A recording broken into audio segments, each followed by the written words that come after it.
Matt Stepp, Dave Campbell's Texas Football here in the HEB parking lot in Cleburne, Texas, because they turned the lights out at the Rock in downtown with your Week 7 Friday night instant recap. And we're going to start right here in Cleburne in Johnson County, where the Tyler Lions came over from East Texas and dominated Cleburne 45-22 to improve to 2-1 in district play. Big win for Rashawn Woods Ball Club. They come on the road, 3-hour road trip. Against a desperate Cleburne team who's better than their record indicates. They've lost a lot of close games this year. Tyler came out. The offense was cooking. Ashton Arriaga, Kadarius McMiller did a great job running the football. It's been a big key for Tyler early in the year. They have not been able to run the ball consistently. They were able to run it consistently tonight. Quarterback Caden Granberry and Trey Harrelson out on the outside at receiver got a lot done. Tyler got a 50-yard field goal. A defensive touchdown. It was a complete effort through the first 3 quarters. Fourth quarter, a little shaky. They put some backups in. Cleburne got a couple of late touchdowns. But in the end, the Tyler Lions escape with a 45-22 win as they'll head back to East Texas with a smile on their face. Now let's go across the state. 5 games that caught my eye, one in each classification. Let's start over in Dallas County, the big one. DeSoto and Duncanville, and it was a Decorian Moore, Keelan Russell show as the Duncanville Panthers avenged last year's loss to DeSoto. 35-20 win. It was a tale of 2 halves. The first half, Duncanville completely dominated. Decorian Moore had 4 touchdown catches in the first, or 42. Actually, the final was 42-20. Duncanville got a late touchdown, but Duncanville led 35-6 at the half. Decorian Moore, 4 touchdown catches. Keelan Russell finishes the night with 6 touchdown passes. Duncanville's passing game, too much for the DeSoto secondary. DeSoto made it interesting in the fourth quarter. They got it to 35-20. But just couldn't get that other stop to get the ball back and maybe make it really interesting. DeSoto dug themselves way too big of a hole. I think the offense, especially in the first half, they just could not run the football. Duncanville made them one-dimensional, made them throw the ball. DeSoto is not as consistent a passing attack as they were a year ago. That's going to be a problem come playoff time. They're going to have to get that fixed. They are the elite running game. Tiger Ryden, Myson, Johnson, Cook, great running game, great offensive line. But if they get one-dimensional, and if teams can stop the running game, easier said than done.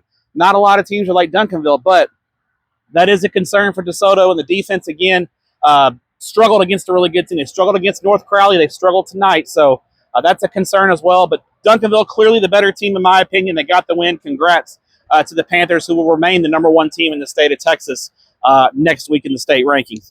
A couple of really close games out in East Texas. Let's start in Class 5A. The Texas High Tigers hang on for a 43-42 win over the Marshall Mavericks in a really great ball game, back-and-forth game. Tredarian Ball gets a long touchdown run with 5 minutes left to go up by 7. Marshall goes on a drive. They throw a touchdown pass with under a minute left to cut it to 1. The Mavericks elect to go for 2 in the win. The Texas High defense, which struggled a little bit, got the stop. Texas High at home escapes 43-42 win over Marshall. Texas High has one of these games every year in district play where someone sneaks up on them and gives them a game. Marshall's not sneaking up on you. They're the consensus #2 team in the district. They came ready to play, and they gave Jerry Stanford's ball club a really good game. Offense is not an issue for Texas High, much like I talked about with DeSoto.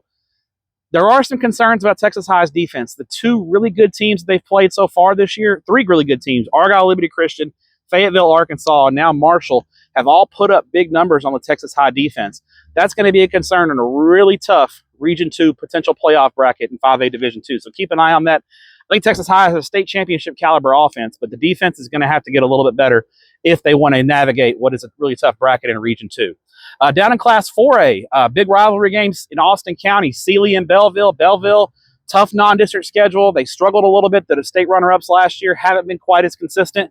They get pushed by their arch rivals from CELY, but the Belleville Brahmas escape in overtime, 35-28. Big win for Belleville, Grady Rose Ball Club to open up district play to kind of get back on track. What really impressed me is CELY hanging around in this game. They were a pretty consensus underdog. Clint Finley in his second year doing a great job with that CELY offense and CELY Ball Club. Really impressive that they gave Belleville a strong run, but congrats to Belleville. The Brahmas escape 35-28. Down in Class 3A in Texoma, how about the City View Mustangs out of Wichita Falls? Might be their biggest win in school history in a state matchup of state-ranked teams against Jacksboro. City View, Malachi Williams scores on the opening drive of overtime. knocks off Jacksboro 28-21. A huge win for City View. I know their head coach is Heath Aldrich.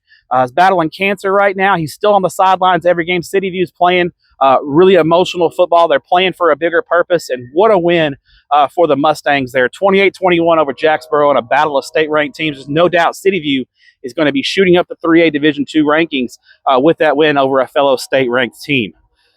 Finally, let's go back out to East Texas. Another 43-42 game as the Shelbyville Dragons knock off Garrison 43-42. I don't have the stats from this game, but I'll guarantee you Shelbyville quarterback DJ Barnes had a big game.